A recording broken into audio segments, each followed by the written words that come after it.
Yeah, I mean, yeah, Ripple has been going Wolf a lot. Yeah, so we've got Neon versus Ripple. I don't know what the HF stands for, but the P4M is Pooch for Mod. All right. Pooch for Mod, guys. So we got Neon versus Ripple. No hand warmers, just going straight into it. I think Ripple will win. You think Ripple's just going to beat him? Yeah, because it's Wolf. I think DDD does well against Wolf.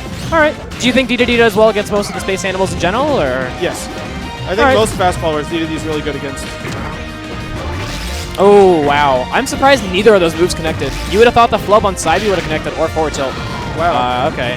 So this has been like, at the beginning it looked like Neon was going to terrorize Ripple, and then Neon just died, so. Yeah, Neon died, laughed it off a little, looked a little disappointed. It's really hard to see who's in control, or who's going to win. No one's really shown like. Yeah, the neutral game has been like really awkward. Because DDD jumps in the air a lot and Wolf doesn't really like Wolf's just gonna stay on the ground and shoot lasers. So neither of them are really interacting. They're just kind of like whiffing moves, and like eventually one of them is gonna hit. So. Yeah. Oh. What are you supposed to do to edgeguard versus that? Just shield it and punish the landing leg? Oh, the side B?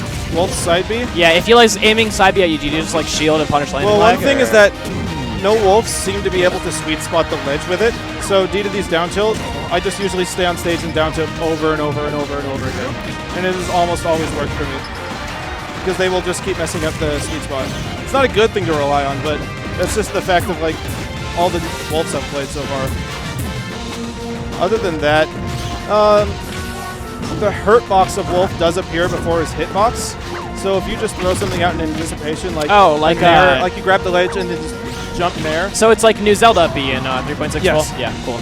DDD can both do a back air and a nair from grabbing the ledge with a single jump and then re-grab.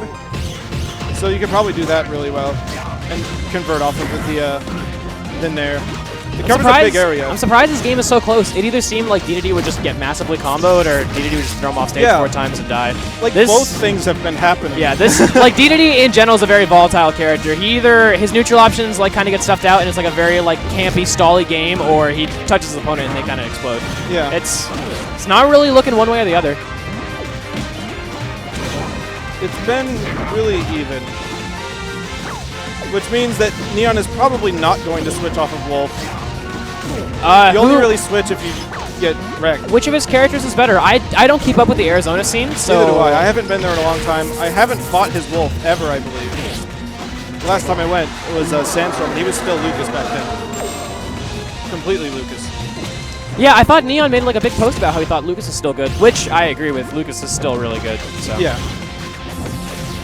Yeah, I'm not sure how he picks his characters. He just picks whoever he thinks is really good and, I guess, really cool. He does pick cool characters. Sometimes, you know, instead of like looking at matchup opportunity, you just kind of want to pick what you're comfortable with. Player preference over matchups. So for the past, like, minute or so, Ripple hasn't won any neutral exchanges, and he has been eating it. Yeah, Oh, that was an interesting mix-up. I liked that. I liked that shield pressure. He knew that DDD was going to grab. Oh, the lasers. Yeah, I'm not sure what DDD is supposed to do about like lasers in that sort of situation. Yeah. So Neon lives in the same region as Jesus, and they play relatively often. Jesus is a player we just saw play recently versus M. Yeah. Which went really well for Jesus. Neon has the matchup familiarity. I don't know what Wolf's Ripple has nearby. Yeah, I mean, I think Scythe is in the same region as him, but I don't know how often he plays. I know he's like a Wolf Roy man, something like that. All right, Smashville, a stage both of these players like. Yeah. It's not very surprising that they went here. Stage is like fairly large blast zones, although it's not like overwhelmingly large. And then it's like flat, so this happens, and then DDD can like camp on the platform. This is probably one of DDD's best stages. I mean, just going off of like general, like I don't play DDD or anything. I'm just like kind of watching. So DDD, I think, in a lot of cases, wants a small stage base where he can sort of corner the opponent very easily, and they can't camp him, and a large offstage area. Oh wow! Where he can make use of his gimping and his recovery. Based RNG, great, the greatest of gameplay mechanics. So Ripple's punishes were on point, and he was able to do huge amounts of damage anytime Neon messed something up. I don't know if you noticed, but Ripple had the perfect chance to up air the balloon, and he didn't take it, so Neon shot a blaster and got the balloon first. Yeah, that's not looking good. It's not super stylish. Ripple could lose because of that. Oh, wow, the Nair carried him down. It looked like he angled his side beat downward. I often forget, you can angle Wolf's side beat. Yeah, it seems a little unintuitive to me. It's not very direct, and it's not very obvious whenever he angles it, so it looks noticeably different, but only if you truly like zoom in on it. Yeah. If you view them side by side, yeah. He can hit in quite a wide range of areas. So, I've played actually this matchup on this stage several times. With Venom? Or? Baba Ganoush. He's a Wolf Snake player from San Diego. At least that area. And what I usually like to do is just camp the platform and throw Waddle Dees down, because while I'm up there, I don't have to worry about lasers, which are really annoying. In general, camping in the air is generally the Ripple strategy. So yeah, the lasers in this matchup hit at a height where it's incredibly annoying to me personally as DDD, because can't do anything like crouch under them, and like none of your moves go under them because you're so big. And if you jump, stop waddle dashing. They're at a very good height to where they're not going to clank out the laser, and you're just going to get hit in the head while you're approaching. So that really like puts a big handicap on my neutral game. So as long as I'm up on a platform camping like I like to do against Wolf, then I don't have to worry about lasers. So Neon has the first game, but this is looking pretty cleanly Ripples now. Yeah, it actually like shifted back and forth. Neon had a stock lead, and it's just kind of fallen. I think this goes back to the whole volatile point of the matchup. Ripple's been doing fantastic in neutral so far. He hasn't lost many exchanges. Yeah, last game he got overwhelmed. It was very obvious that had to pull his pants up. So what Ripple's been doing is up throw to up smash, which works on its own because up smash is it does so much percent damage. It's a lot of the time a good option, and sometimes you could follow up on spacies after the up smash. But one thing to keep in mind, a DDD can always up throw to fair a spacey at any percent. I mean, maybe not at like 900, but well into kill percent. Well, you can not do up throw to 900. fair. Yeah. Fun fact. It's like guaranteed. Somebody was salty about Toon Link's down throw. There's a guy named Denthorn in our region, so he tested Toon Link's down throw versus Falco, and it stops comboing at like 750%. Any time before then, it combos. I remember there was an oversight where Olimar's white Pikmin in 3.5 would it had no growth on the up throw, so you could up throw upper Luigi at like 200%, and it would combo. Why Luigi specifically? Just like any character in that, like, I mean, Captain Falcon, you could do it to 300. Oh my god. His white up throw had no growth. It was really bizarre. It was, wait, was it set or? No, it wasn't set, but it had nearly. Yeah. You shouldn't be able to up throw upper Luigi like at 200. You should almost. Falcon does up throw knee versus everybody at every percent. Don't tell the Falcon mains. Oh no. Okay, so yeah, that was pretty decisive. Yeah, I feel like the first game wasn't. It was like very ambiguous as to which side was controlling, because it was just kind of like trades back and forth. But I don't know if it was like the smaller stage base. I feel like that played a big part. Yeah. There wasn't as much room Stadium for Neon. was actually it was made, I believe, like 5% smaller in 3.6. Just like a random node. Yeah. It's like it's a stage, the literal stage. The stage width. It was like by far the widest stage in the entire game, and it really didn't need to be. Yeah. So it brought in it was still an amazing stage. It's not so much that it's gonna like change your matchups. If you want DS2 it's one of those still things. Gonna want it. Most people you ask don't actually really notice it changed. It changed enough to where most people who are like invested in the game like notice or like look up the change log and like, oh, that's changed, and they like integrate it into the gameplay, and they're like notice slight things in like their dash dance distance. But most people who like look at the stage are just like.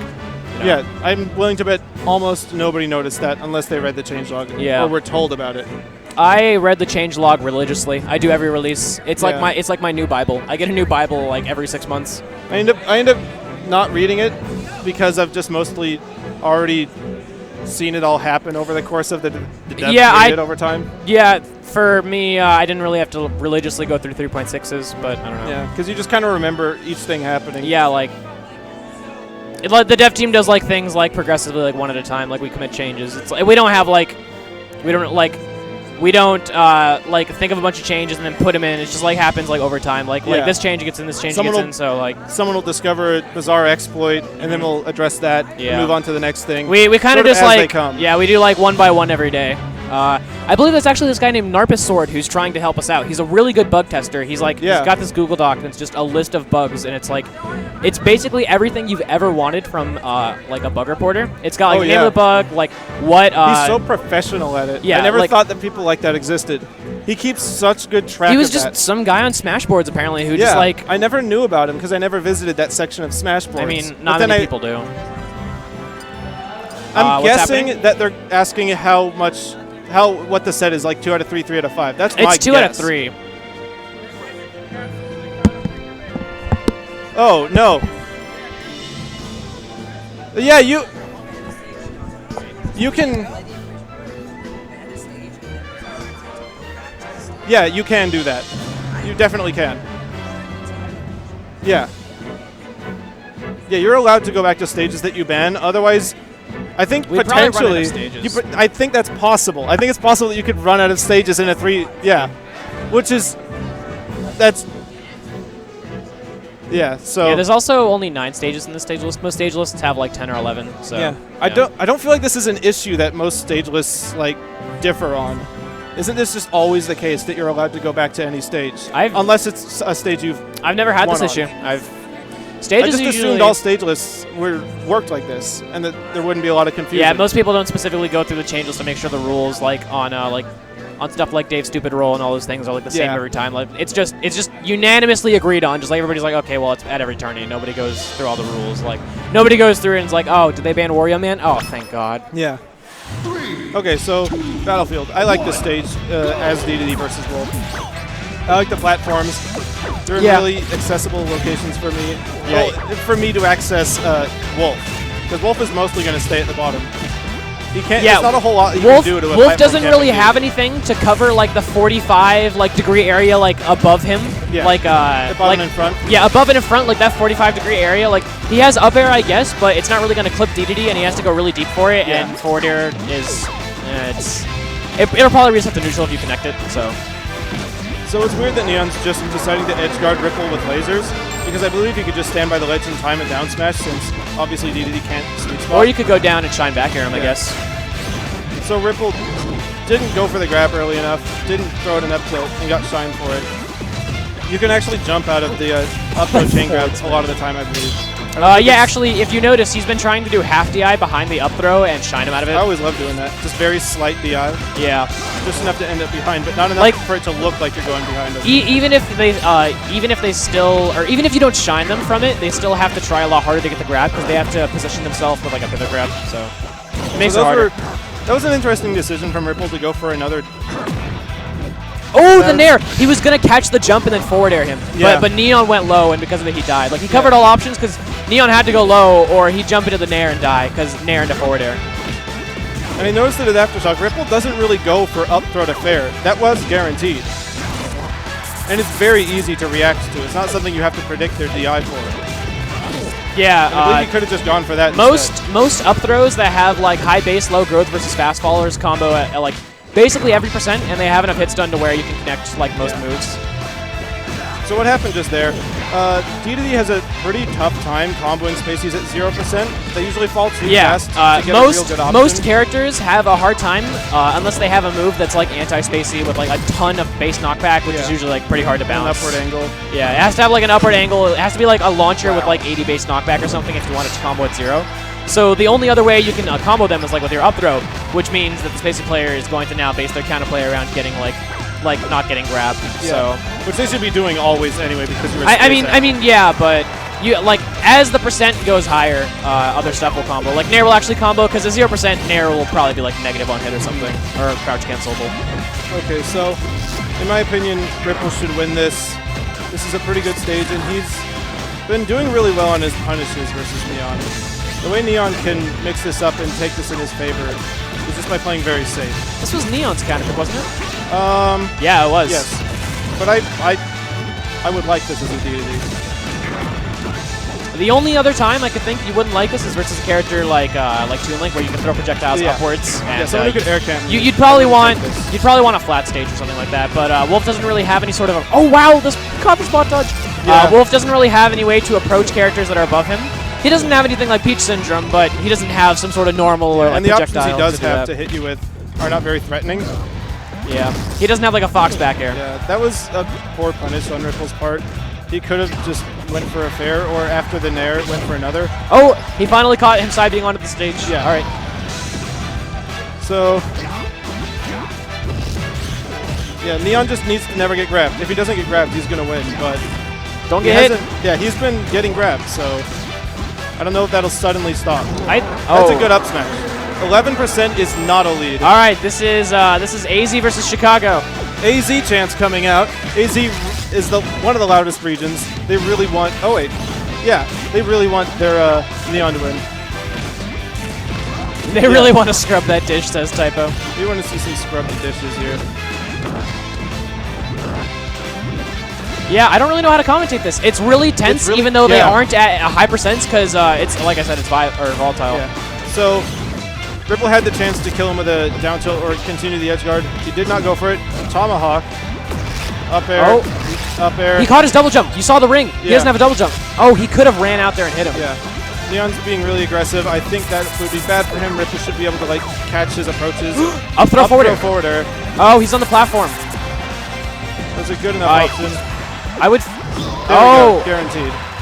And Ripple gets it. Yeah. Pretty happy about that. Neon doesn't look too ecstatic about that. I don't know. Yeah, pretty good play. There's a lot of examples in there about why DDD is pretty good against fast followers.